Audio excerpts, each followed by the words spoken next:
Right, okay. Round two. If you've been on the internet for the last decade and a half, very much like myself, you've probably encountered a few internet trends that have taken over our lives from a few months to a year max. The Harlem Shake springs to mind. It swept through the YouTube recommended section where it became impossible to avoid it. Even the Miami Heat did it the same season they became NBA champions. A more recent example, however, is PewDiePie vs. T-Series. In 2018, PewDiePie was the undisputed king of YouTube, having the most subscribed channel for the longest recorded time, until T-Series, they are a Bollywood music video channel, and also had the most views on YouTube at the time, were nearing his total subscriber count. A battle ensued between the two massive channels over who would become the most subscribed on YouTube. This took over the platform, with some of the most famous creators rallying behind Pewds to get him back on top. I remember when MrBeast even put billboards all around America trying to get Pewds back on top of the subscriber count.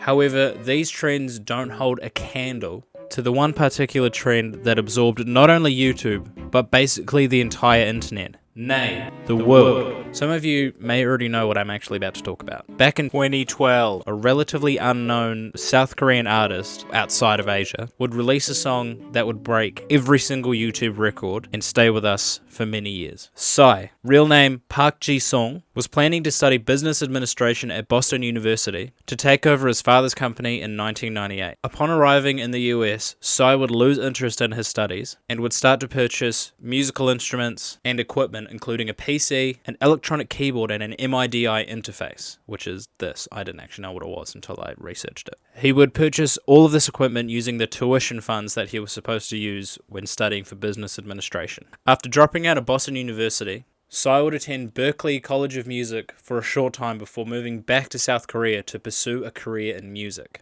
He would debut his first full-length album, Psy from the Psycho World, earning him the nickname The Bizarre Singer for his unusual lyrics and dance moves. After releasing 2 more albums in the year 2002, Psy would see more success due to his song Champion being played at the 2002 FIFA World Cup, which was then being hosted by North and South Korea. And Japan. Japan also hosted.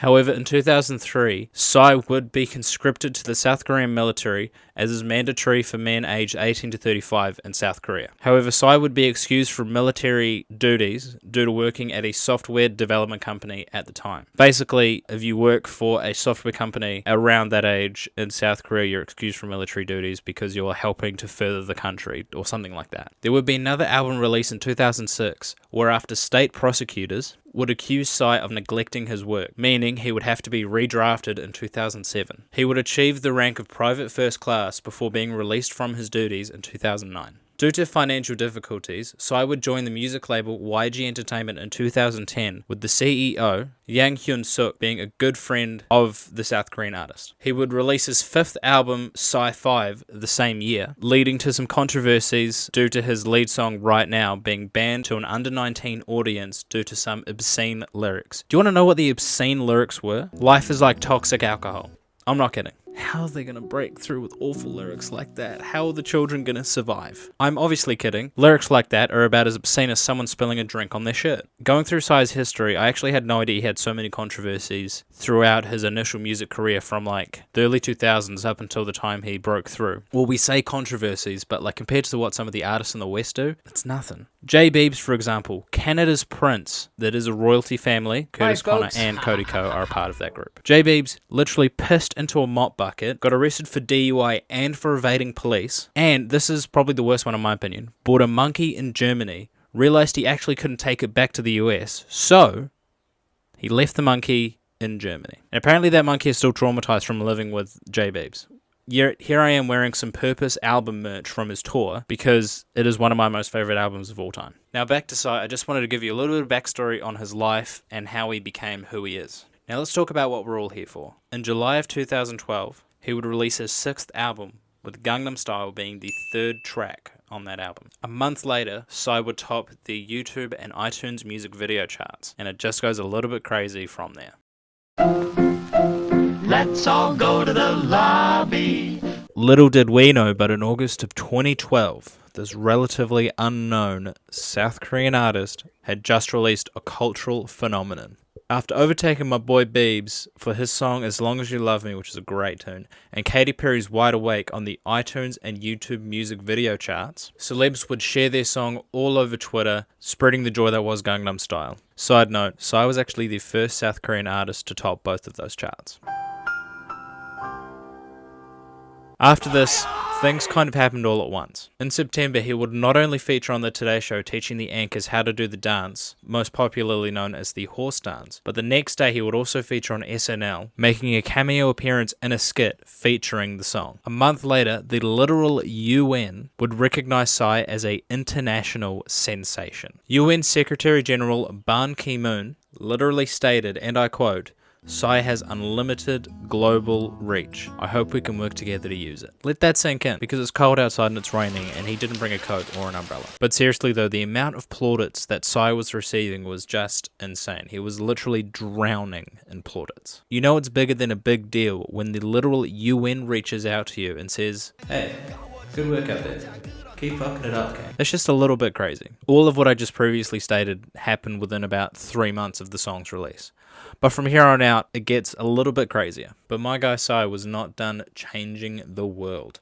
A month later in November, he would give a speech at the Oxford Union in England discussing the popularity of the song Gangnam Style. However, in all this, Psy was actually quite honest about the success of the song, stating it was both a curse and a nightmare. Also stating that he was going to find it difficult, if not impossible, to match the success of Gangnam Style. After this, Psy would actually become the first South Korean artist to appear at the MTV Music Europe Awards and would also win the Best Music Video Award, beating out Rihanna, Katy Perry, and Lady Gaga to get the trophy. Host Heidi Klum, when announcing Psy as the winner, stated he was the undisputed king of pop, and I don't agree with that. He would then perform at a concert with Madonna at the Madison Square Garden, performing a mashup of Gangnam Style and Give It To Me. Psy would later state this topped all of his current accomplishments, which is kind of crazy to think about, that he topped performing with Madonna above the UN. I thought it would have been the other way around, but hey, Queen of Pop, can't fuck with that. Just gotta remember, we're also still in November, because on the 24th, Psy would break the record for the most viewed YouTube video, surpassing Justin Bieber's Baby, reaching the feat 11 times faster than the Biebster. This is honestly one of the craziest months that I've ever researched in my life. My guy was on a morning show teaching the anchors how to dance. He was in an SNL skit, performing with Madonna, getting called up by the UN, and also having the most viewed YouTube video of all time within the space of 4 or 5 months. That's some form right there. That's like Erling Haaland 2022-23 levels of form. However, my guy Psy wouldn't stop there, because on the 21st of December 2012, his video Gangnam Style would become the first ever YouTube video to hit 1 billion views. In 6 months, Psy had dominated the music scene and also brought a wave of K-pop stars to break through into the Western music scene. Here in New Zealand, Gangnam Style debuted at 23 on our charts, and then 3 weeks later would hit the #1 spot. In the US of A, it would actually peak at number 2 on the Billboard Hot 100 charts, just behind Maroon 5's One More Night, which isn't even that good of a song. Gangnam Style is way better. Gangnam Style should have had the top spot. That's all I'm going to say. One More Night isn't even their best song. Domination is the only way I can describe it. This is like Max Verstappen levels of dominance. Like, look at the charts. Like, it just goes on and on. All you see is #1 spots. You look at the current F1 calendar, #1 Max Verstappen, Psy did it over 10 years ago. Unfortunately, Psy would not be able to match the levels of success that he had with Gangnam Style upon the release of his next single, Gentleman, releasing a year later. But the impact that Gangnam Style had cannot be understated. He took over the internet, nay, the world, and we all just couldn't get enough. I actually brought the song myself back on my old iPod Touch 4th gen, and I would listen to it on repeat. And I actually still give it the occasional listen today. I was listening to it at the gym like earlier in the week. I actually do remember saying when I was about 13, 14 years old, I was actually in my first year of college, and I said, this song will never get old. And in a way, I was kind of right. It's a song that has stayed with us for over a decade and still gets views and comments to this very day. When I was writing the script, I actually had a look at the amount of views. The song had 4.955 billion views on YouTube. I'll put the current number here when I go to edit this. The impact that Psy and Gangnam Style left on the cultural world, I don't think we'll ever see anything like it again. He even had NASA, like actual NASA engineers, doing the dance. He also actually taught Ban Ki-moon the dance at the UN. There were literal flash mobs in both LA and Sydney, with thousands of people doing the Gangnam Style dance. The biggest ones were actually in Europe, in Italy and France, with 2 different flash mobs having a total of 20,000 people each doing the Gangnam Style dance. That is a ridiculous amount of people doing one dance. Even the then US president, Barack Obama, revealed that he may have been planning to perform the dance in front of his wife, Michelle Obama. I honestly could go on and on about what Gangnam Style has done, but I could honestly be here for hours and my camera won't survive.